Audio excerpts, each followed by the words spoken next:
And in 5. 5, 4, 3. The first black-led soap opera in history. It's overdue, but I think it is a perfect time. Welcome to a new era in daytime TV. Good morning, Mrs. Dupree. Okay, T. This is an inside look at Beyond the Gates, the new soap ready to take viewers by storm. Don't try me. The series premieres in a week, so now's the perfect time to get to know this first-of-its-kind production. This is groundbreaking TV. When I see how far we've come, it brings tears to my eyes. Plus, meet the cast. She has her own past and her own secrets. Tour the show's 27 sets. In our country club, we have a painting above the fireplace. You'll see little bits of things that are reflective of real life. And see why this daytime drama is already a game changer. People are going to see themselves. Yes. In these the parts characters. that they don't want to see and the parts that they can grow to love and learn. You're watching CBS Presents Beyond the Gates. Welcome to the neighborhood, an Entertainment Tonight special. You know, Cheryl, this is history in the making. Welcome, everybody. I'm Kevin Frazier. And I'm Cheryl Underwood. And Kev, I am so excited about this. See, you're all used to seeing me here on The Talk when you tune in at this hour. But now I'm ready to pass the torch on to Beyond the Gates, the first new daytime drama in 25 years. But more importantly, the first predominantly black soap in over 3 decades. Which is amazing. Now, the series premieres right here on CBS next Monday, but all week long leading into that, we'll be giving you a behind-the-scenes look at this very special event. In fact, we are here right now at the Fairmont Crest Country Club, where a whole bunch of drama goes down. Yes. We'll tell you all about it. Yep, and you don't want to miss any of it, so let's get to it. Welcome to Beyond the Gates! Beyond the Gates is not your grandmother's soap opera. We are here for Beyond the Gates, baby. It's a multi-generational story of wealthy, successful, and educated African Americans who get into just as much trouble as everybody else. Beyond the Gates is going to be juicy. It's going to be exciting. Steamy romances, scandal, revenge. Excuse me. Danny, what are you doing? Go in there. Wait, before this.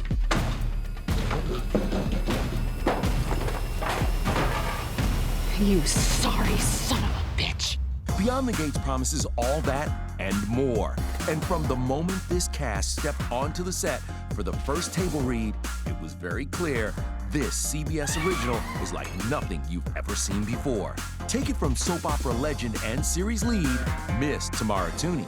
Beyond the Gates is very different from my experience on As the World Turns, because on As the World Turns, I was the only black character for most of the time.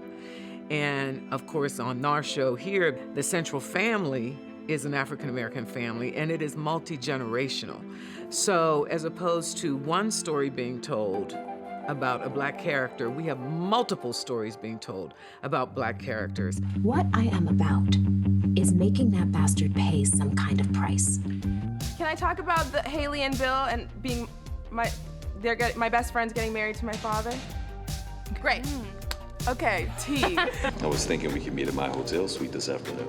It's messy. It's the good kind of messy. It's just there's love triangles and lots of questionable choices being made. It is excellent. It is groundbreaking. It is steamy. There was one scene we shot that I was like, this is daytime? Yeah. You know, I mean, so definitely there's going to be some love in the afternoon. It will meet the needs of an unserved audience. That unserved audience is African Americans who like this media, who love daytime drama, but haven't been given material that is focused on them. Well, we're changing that. Veteran actor Clifton Davis stars as the patriarch of the well-to-do Dupree family, set in an exclusive gated community in Maryland. In the real world, it's known as the DMV. The drama comes to life on 27 luxurious sets with a cast of 20 regular characters, all dressed to kill. You're gonna notice the fashion. You're gonna see education. You're gonna see affluence. There are people that live this way. They exist. And so we're gonna open up the world for people that haven't been to the DMV area and know that this is a real neighborhood. This thing actually happens. It's Black affluence, it's Black excellence. They're gonna see people that are incredibly intelligent, accomplished, focused, full of love, full of humor, and they make mistakes, and therefore the drama. Yes, it is led by, an African-American family, but we're for everybody. There's everybody in this show. It'll be spectacular. But it's not just the cast that's making history here. There's a trio of talented women behind the scenes, starting with series creator Michelle Valjean, executive producer Julie Carruthers, and the first ever Black woman to take the helm of a daytime soap, executive producer Sheila Ducksworth. What we really wanted to do was create a world where there was really something in it for everyone, meaning viewers, where they could see a little bit of themselves, and also what we thought was really reflective of society. And so we wanted all different kinds of people and professions to populate this universe, because quite frankly, that's what a soap opera does, and a soap opera does best. The soapier, the better. But have you ever wondered why soap operas are called soap operas? Well, you can thank Procter & Gamble for that. The company, known for its products including soap and detergents, sponsored the first daytime dramas on radio and later TV, including one of the longest-running soaps, As the World Turns, that ran on CBS for 72 years. Back in 1937, we started by creating something called guiding light on the radio and invented the soap opera. With the invention of TV in the 50s, we successfully moved guiding light in 1952 to CBS. Now, P&G Studios is making its return to daytime after 15 years, co-producing Beyond the Gates with CBS and the NAACP. This show is glass ceiling breaking. It is groundbreaking in every aspect, from what we see on camera and also what's happening behind the camera. Makeup department and hair department and costume department and set design, et cetera, are being led by African-American, talented, incredible artists. I've never experienced that in all my years in film and television. It is groundbreaking from what you see and also from what you don't see. Coming up, it's not just a soap opera, it's a call to represent. We're Black royalty, and decades from now, I hope that young little Black, brown boys and girls are gonna be so inspired by our characters. And what it really took to get the first Black soap opera in nearly 35 years on the air. It's taken a long time to find a network brave enough to try another daytime soap. I wanted to make a soap opera, one that was reflective of people that I knew, and that really became the impetus for this decades-long journey. Can I get an amen? Amen.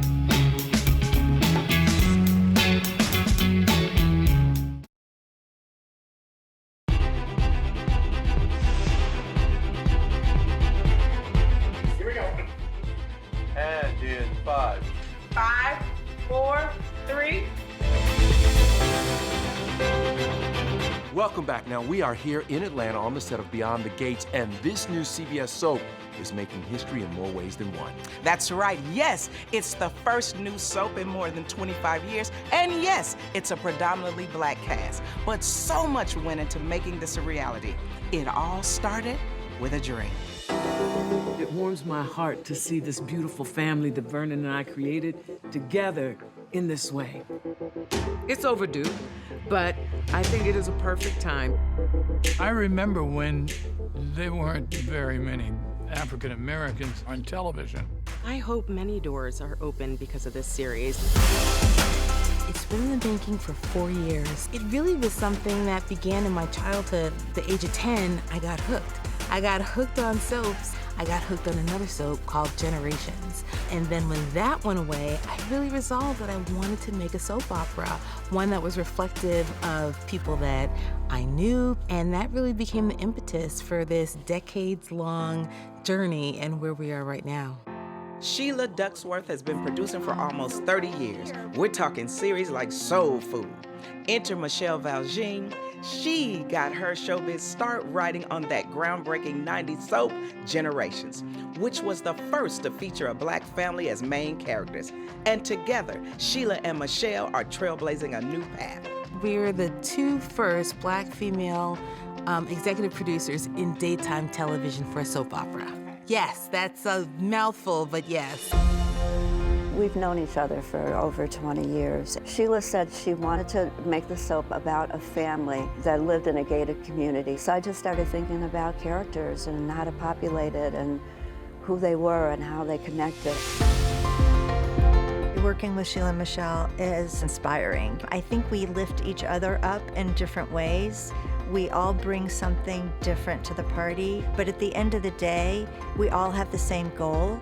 You know, daytime television historically has been supported by a large African-American audience, and it is finally time for that audience to actually be catered to. My mom's generation, my grandmother's generation, they didn't get to see representation in people who look like them on their stories that they love to watch.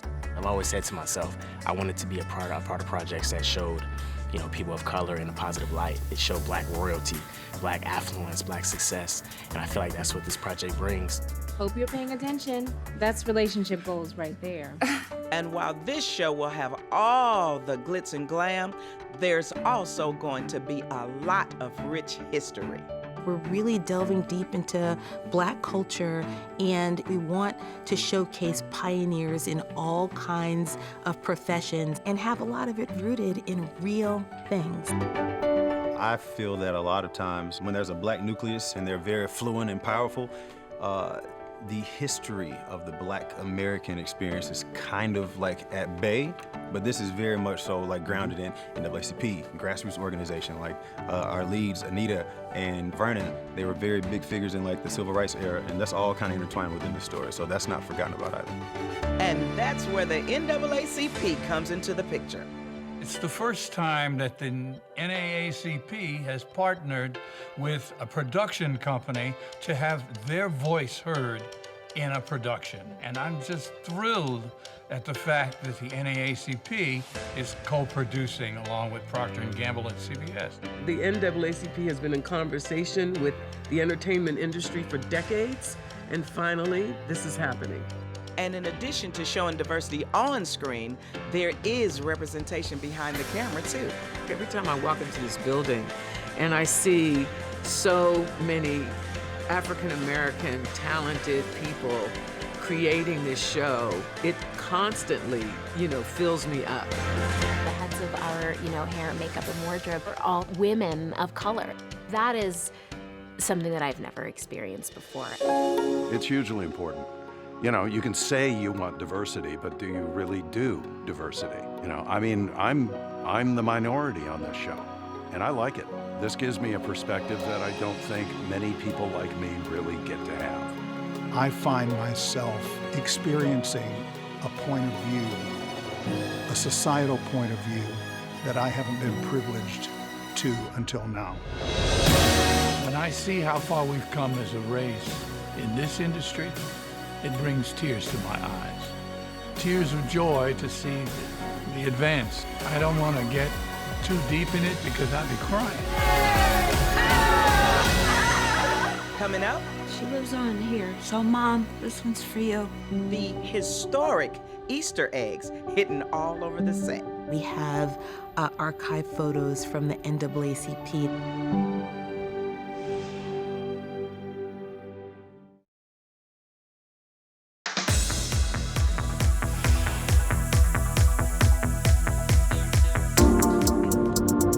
Fairmont Crest is a gated community that was founded in 1951, and it was founded by our patriarch's father. In our country club, we have a painting above the fireplace of my character's father, who was the architect of Fairmont Crest and who built and developed this entire area, which is one of the reasons that we have our wealth. We're developers. You'll see right up here, we have our picture of Paul Cheeks Dupree. In real life, though, this is Paul Cheeks. Paul Cheeks was a pioneering architect both in Ohio and in Georgia. And one other fun fact is that he happens to be the father of Paramount Global CEO George Cheeks. This is so cool. You can tell that so much thought is going into every detail. 100%, and there are so many hidden Easter eggs for fans all over the 27 sets.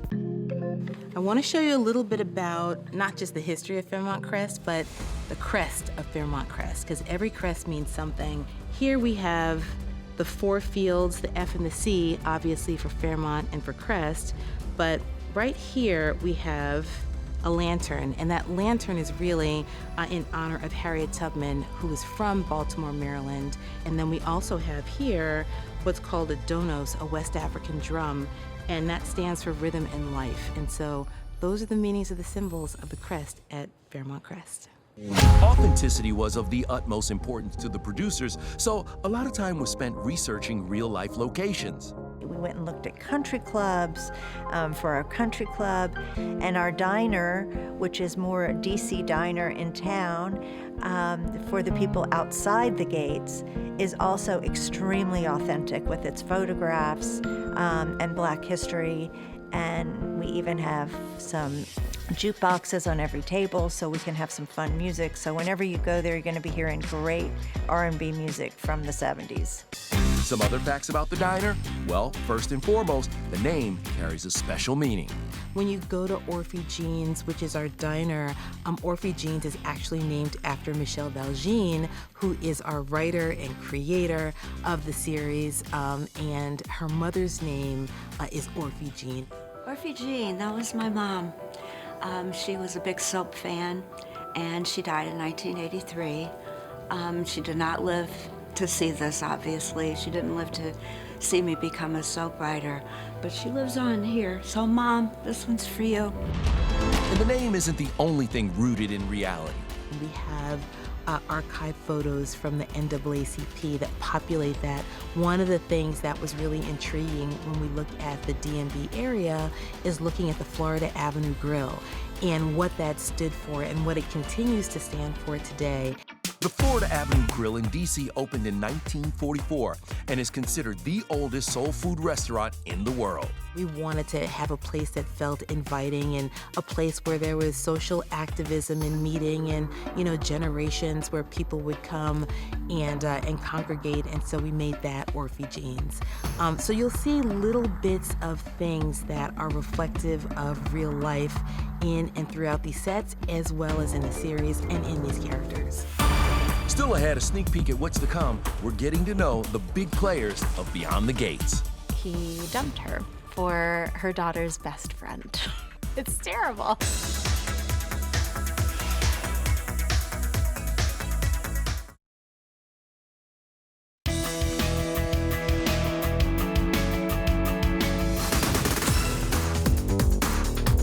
Eye candy, yes, we love our eye candy. There will be scandals, there will be secrets. She was married to him for 30 years, and then he dumped her for her daughter's best friend. It's terrible. Betrayal, lies, lust, and more. We are just getting started welcoming you to the Beyond the Gates neighborhood. Mind if I come in for a minute? We'll be on our way to giving the Kardashians a run for their money. All this week, we'll tell you what you need to know about all the players. Vernon Dupree is a former senator. Anita Dupree is the matriarch, but she has a past. Don't mess with Mama. The backstory as families battle it out over money, influence, and respect. She is not from behind the gates, but she somehow wiggles her way in. That woman is a narcissist. Plus, the challenges of casting 40 roles in the first ever 1-hour Black daytime drama. That was torture. I literally was in tears. Makes me a little emotional.